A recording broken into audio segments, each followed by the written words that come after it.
Hello everyone. Today we are going to learn about a Spring framework, which is the unit number 7 in GTU Advanced Java syllabus. So as we all know, in our Java consists of 4 different frameworks, that is the Java Server Faces, Struts, Hibernate, and the last is the Spring framework. So today we will discuss how the Spring framework will be beneficial.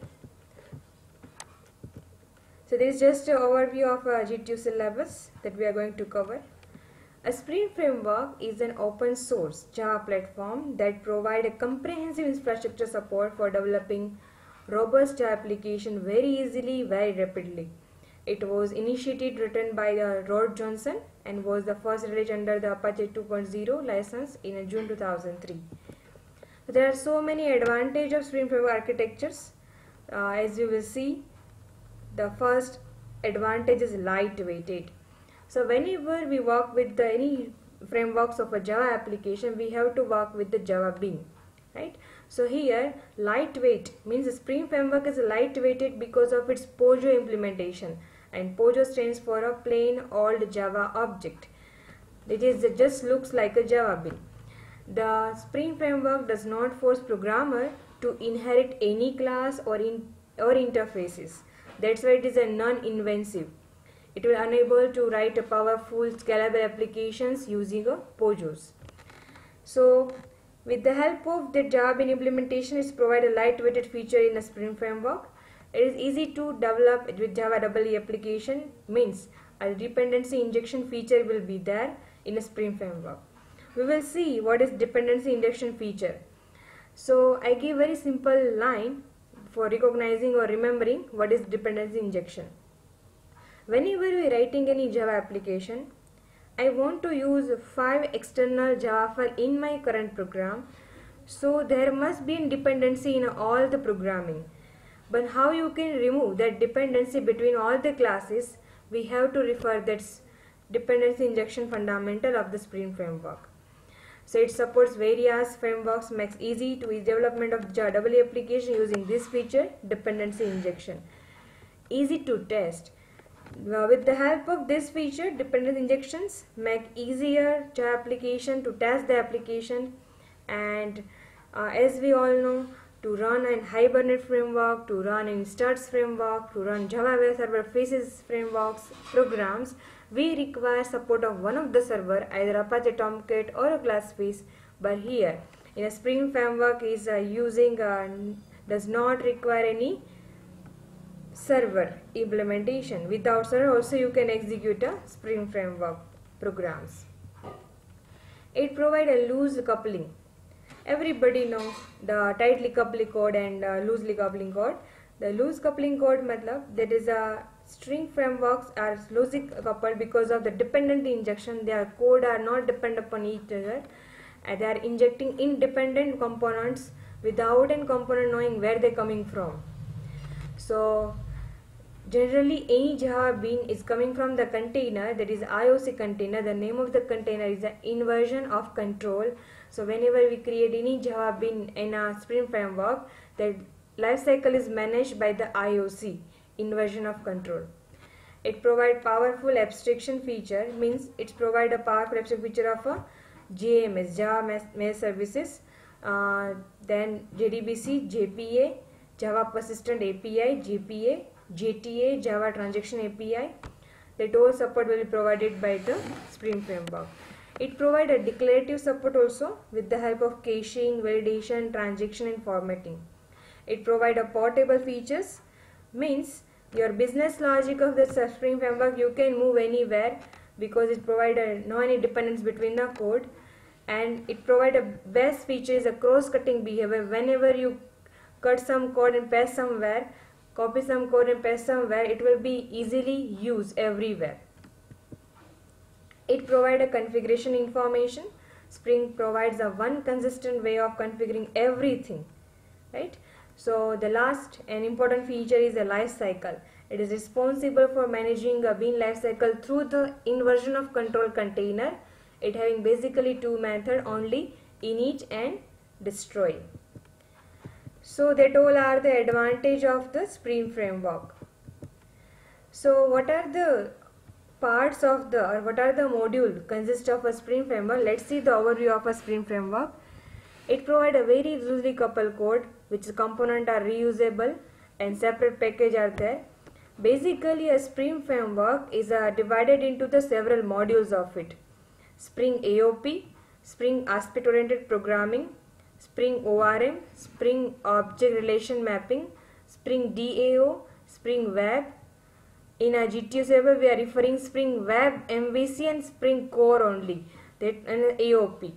In our syllabus of GTU, we just refer the three fundamentals: AOP, Spring Core and the Spring Web MVC. Let's see all the module of a Spring Framework. The most important core feature is two important fundamentals. Inversion of control is a container who is responsible for managing a Spring lifecycle, and Spring Bean lifecycle, that is initializing a Bean object and the destruction of the Bean object when there is no longer needed. And it provides a dependency injection feature. Now no code is dependent, it provides a loosely coupling coding. It provides aspect oriented programming feature, means whenever I am calling, suppose I am having a 10 methods, M1, M2, M3, M4 up to M10. When I am calling M1 method, we take advice. When I am calling M1 method, we take advice. You have to call first M5 method, then you can able to call M1 method. Then when I am calling M1 method, they take advice. I want to call the first M10 method, then I can able to call a M1 method. So that kind of advice is through programming implementation that you can do with the help of aspect oriented programming. Data access object support transaction management, JDBC abstraction. Object relation mapping, data access integration layer of JPA, Hibernate and IBTs, that all are supported by the ORM. Matlab, in a case of the Hibernate framework, if you want to work with Spring, similarly ORM mapping tool, you can use this module of it. MVC, Model View Controller implementation from the web application.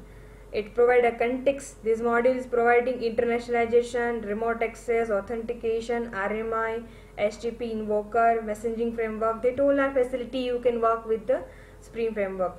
Right now is in market is demanding a good Spring framework. The last module of Spring framework is the expression language. As we all know, in JSP we referred expression language which having a symbol $ and hash, right? So it is an extension of EL defined in JSP. It provides support to setting and getting property value. It having so many arithmetic features, right? That all thing you can do with the help of Spring framework also. So basically Spring framework is a collection of modules that all are the different independent modules that you can group together and create a one Spring framework.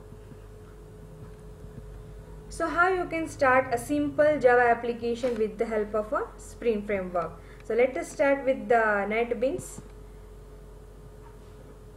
So I click on new project, choose the category Java Web, project Java application.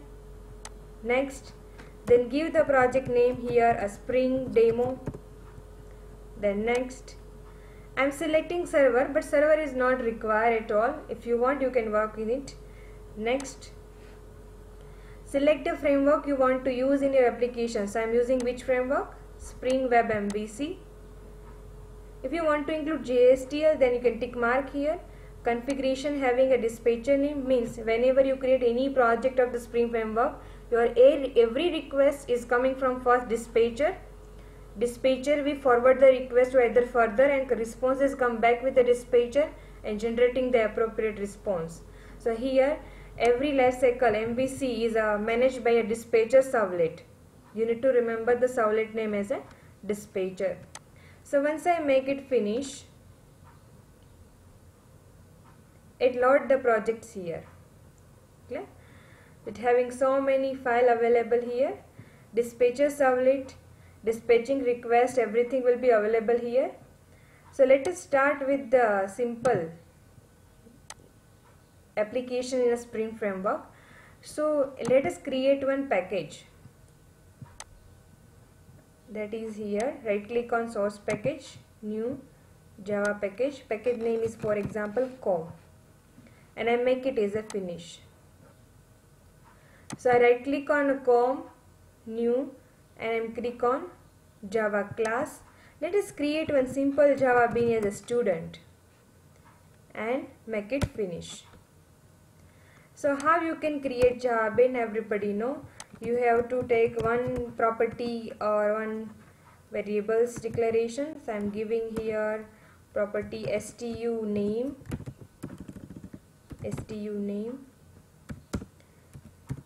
With some getter setter method, I'm providing public void set stu name, string name stu name, these dot stu name equals to stu name, public string get stu name, and it will return stu name. Now I am declaring one method public void display, which display the student name, like student name is, and I am printing stu name. So it is my first step. Whenever we create in Java application, we have to create a class like this. So I created com package and creating this particular Java class. The second file, we need to make entry in a IOC container. IOC container is managing one XML file. So how you can work with XML file configuration? So right click on source package, new. You need to select here other, then choose a category Spring Framework. You need to select here Spring XML configuration file. Next, here I give the name as a bin. You can give any file name here. I am using a name as a bin. Then next and finish.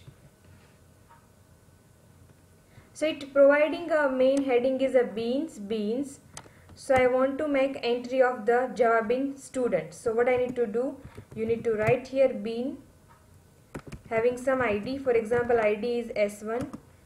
That bean belongs to which class? So class equals to com.student, right? So in this Java bean, I am declaring some property name. What is a property we declare in a student one? stu name, right? So we need to provide here stu name. And what is the value want to give? That is you need to give here, for example, the Atmiya. Then I close here. So save my bean.xml file. Whenever you create n number of Java bean class, at that time you need to make entry in a bean.xml file. So you need to register your Java bean in a bean.xml file. This is the second step you need to do whenever you work with the Spring Framework. So let's see the slide of it. As we all know, we will see here the second file to create, you need to make entry in a Java bean class in this manner. Then how you can work with this particular test file. So after doing these two test steps, let us create again a com package new Java class. The Java class name is test and make it finish. Now very important thing, whenever you want to work with the Spring Framework, you have to import a package org.springframeworks.context.star, because this context file is consisting of application context interface, which is capable of loading your context of your Java bean. Then import org.springframework.context.support.star. Why I am using that support.star? Because I want to use this XML file and load in a program. To load the XML file in your test application, you have to use a class path XML application context. To use this particular class, we have to use this package. Okay. These two packages require, and I am creating console application, so execution starts from public static void main. Clear? So I am using that string and aux. So how you can load this XML file, right? To load this bean.xml file, you have to write here application context, and I am creating object context equals to, what you need to call, new. Which class you need to use? Class path XML application context. And which file you want to load? The file name is a bean.xml. Clear? So what is our student is a Java class. So how you can work with student? I am creating object of it. Then I want to call context dot. You want to get the bean information by the method getBean, and that getBean method is available with the application context interface. So this getBean is always retrieved with the help of ID. So we will refer in a bean.xml file. I mentioned the ID is a S1. So what you need to do here? GetBean, you need to write here S1. Clear? But why showing this red color error? Because you will see here typecasting is incompatible. We require the student class but found is the object class. So you need to do explicit typecasting here as a student. Now obj dot, I can able to perform set stu name, I can able to perform get stu name, and I already created one method which is a display method, right? So the display method I am going to call here. So I am using obj dot display, and I save my applications. When am I running a code, at that time what happened? This line is doing what? Application context is able to load the which file? Bean.xml file, which is managed by the inversion of control.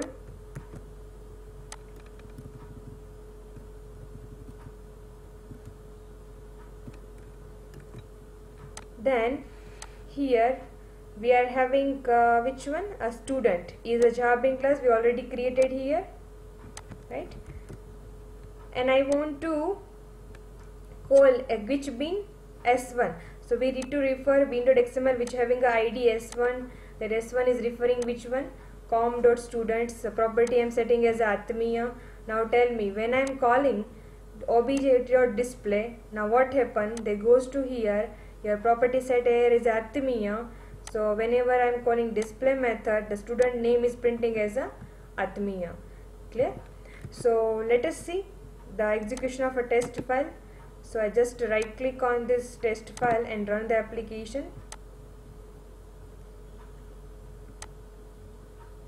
As you will see here, the student name is a Atmiya. So in this manner you can work with the simple application. Or if I am not mentioning here property, I am not setting here property in XML file, so what you can do, you can set the property here by the set stu name method. In that manner you can work with the simple Spring application in Java. Clear? So this step require, and they load the jar file. Whenever I create a new project on it, I already having that library. Library consists of all the jar file required for the Spring framework. It's already available when I create a new project of it, through which I am able to work with the Spring framework. So fourth step is required. You need to create simple Java class. You need to make entry in XML file. It means whenever I need to create this file only one time. When I create this file only one time, when I create new Java class, I need to again create a bean tag. For another Java class, again I need to create a bean tag. Clear? In that way to work on it. Now most IMP questions can be asked in examination. Spring Bean life cycle. The life cycle of a Spring Bean is easily to understand, because when it is being initiated, when Java is initiated, it may require some steps to be performed, some initialization to get it usable state information. But when that bean is no longer required and is removed from the container, some cleanup operations may require. To the most two operations they can do, initialization and destruction. There is a list of activities that take place behind the scene between the time of bean initialization and its destruction. Here only two important bean lifecycle callback method is there, which are required at the time of bean initialization and its destruction. To define and set up a tear down of a bean, we simply declare which tag. Already we declare in our example bean tag with init method. Init dash method as a parameter we have to use in a bin tag, and destroy dash method parameter we have to use a bin tag. The init method attribute specify a method that to be called on a bin immediately once it will be initialized, or once the bin is removed we need to call a destruction method. So basically it having two callbacks. The first callback is a initialization callback. So this callback is stored in our package org.sprintframework.beans.factory.initializing bean interface. It having only one method after property set. We throw some exception. So whenever you create any class as a bean which implement initializing bean, so that bean become a subpart of this initialization bean1. You can do some work when bean is initialization. You can write down coding in a after property set method. So whenever a user is requesting any Java bean property, that request goes to the dispatcher servlet, they goes to the IOC container, inversion of control, they initialize the bean and provide services back to the another request of it. So the public class example bean implements the initializing bean. So whatever logic you want to write, whenever bean is initializing, at that time you want to perform some operations, you need to write logic in which method? After property set method. So in XML file which already I created, so you have to write bean id is this, class is this, and to write init dash method you have to write a method. So whenever initializing bean you have to call which method? Init method, right? In that manner you can work on it. We will see one example, you will get more idea about it. And second callback is a destruction callbacks. The org.springframework.beans.factory.disposable bean interface, which simplifies a single method, is a void destroy, which throws some exception. So you can provide this method implementation with the help of public void destroy method. So how you can make entry in a destroy method? You need to write bean having some id, having some class information. You have to write destroy dash method equals to some method that performing the destruction steps, right? So let us take one example how you can work with the Spring lifecycle. So creating a simple hello world application and handling a bean simple lifecycle. So let's see the first step. We have to create one Java bean. Is a what? Pojo hello world.java. So I'm creating one string as a message. I make it as a private, and I'm using getter setter method, get message, set message. I'm calling bean lifecycle, init and destroy. Once I create this step, I need to make entry in a XML file. Bean id, class, init dash method, destroy dash method, setting some property value, and the last I need to create a test file. Clear? So let's see how you can work on it in this example. You can create n number of XML file if you want, right? But I am creating only one of it. So I am click on the com package, new. I am creating one Java class. I am creating Java class as a hello world. Make it finish. And I am creating one string MSG. I am writing some getter method, setter method. So setter method, set MSG, string MSG, these dot MSG equals to MSG, public string get MSG, return MSG, public void init method, which is the first method of the bean life cycle. So I made any logic you can write here, but I am writing only one SOP. Calling init method,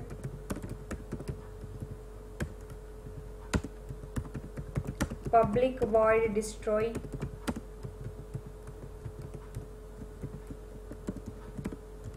I am writing another simple SOP. You can write here logic of it if you want to make it as a destruction method, calling destroy method is my first step, right? Once you create this particular Java bean class, which is the Pojo class, now I make an entry in a XML file. I already created one file, bean id equals to s1, right? I am creating another tag, bean id equals to s2. The class is com.helloworld. In this bean, I am setting a property. What is the property here? MSG, no? So the name of the property is MSG, and the value I am setting as a hello Spring. Anything you can write. So I save this entry in a bean.xml file. Now I am creating a last file, which is what? Test file. So I am creating a testing file, com package test1. As we already discussed in a previous example, we need to import two packages. Import org.springframework.context.start and import org.springframework.context.support.star.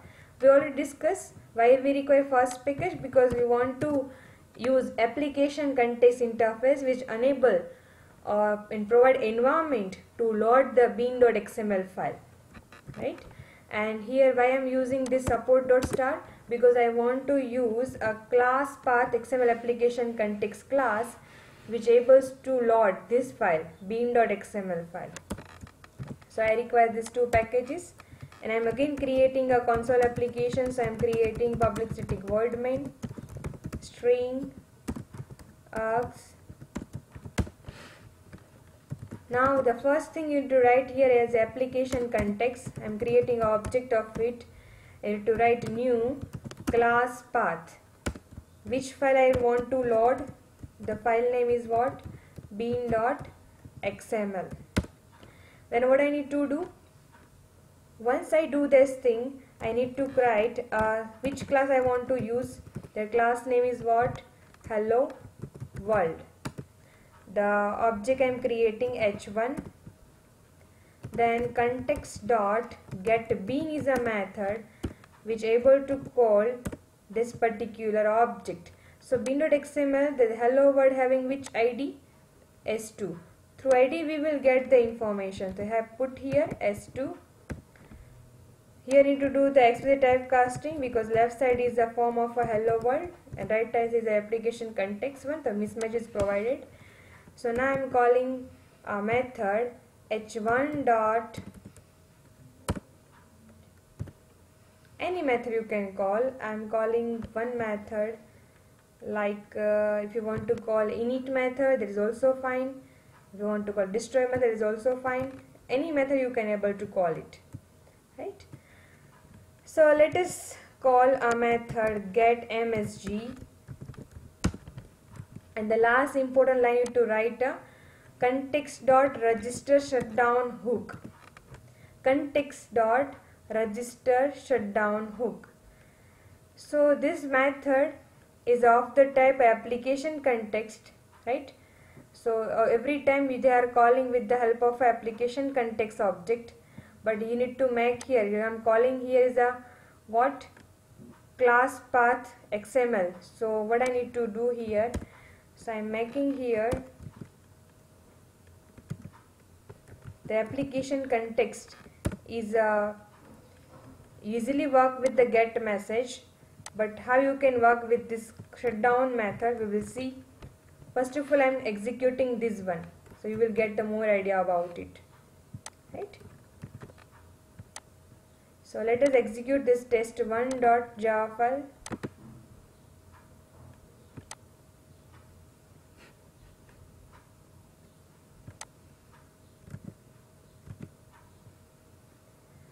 So to make it destruction and to initialize that init method and destruction method, so how you can work on it?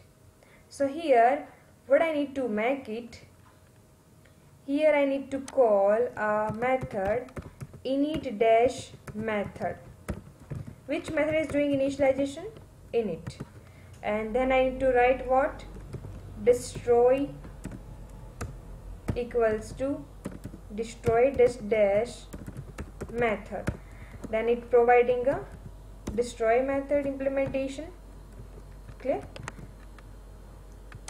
Then here in bin.xml is there, but here you need to write a class is an abstract application context, and then I can able to work with the context dot register shutdown hook.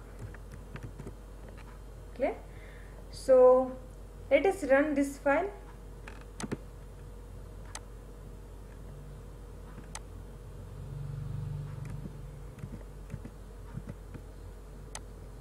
Let us remove this particular code because some dependency might be created. So I have been able to solve it.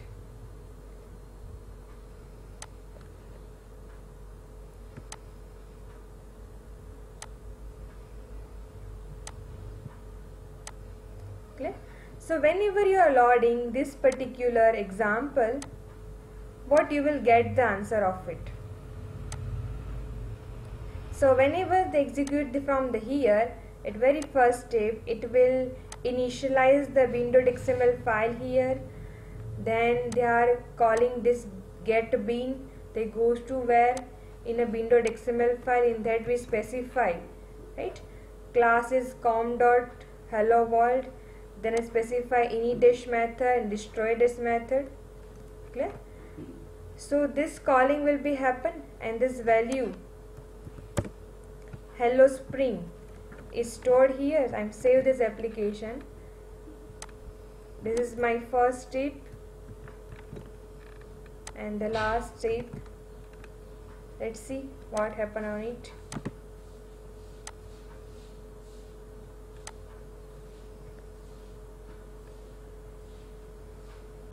Okay. So the answer must be like this. So whenever you create the first step is a Pojo class, they goes to where here the hello world is ID of it. They goes to here, right? They first of all calling which one? Init method. Then they call a destroy method, and it will print a one method answer is a get message. So what will be the output of it? Because I already created two different classes, that's why showing error. But the output of it get message. So they goes to this particular portion, the return what? Get message, right? The return value must be a get message, so I need to print here the value of it. So you can write here system.out.println. So you can print like this.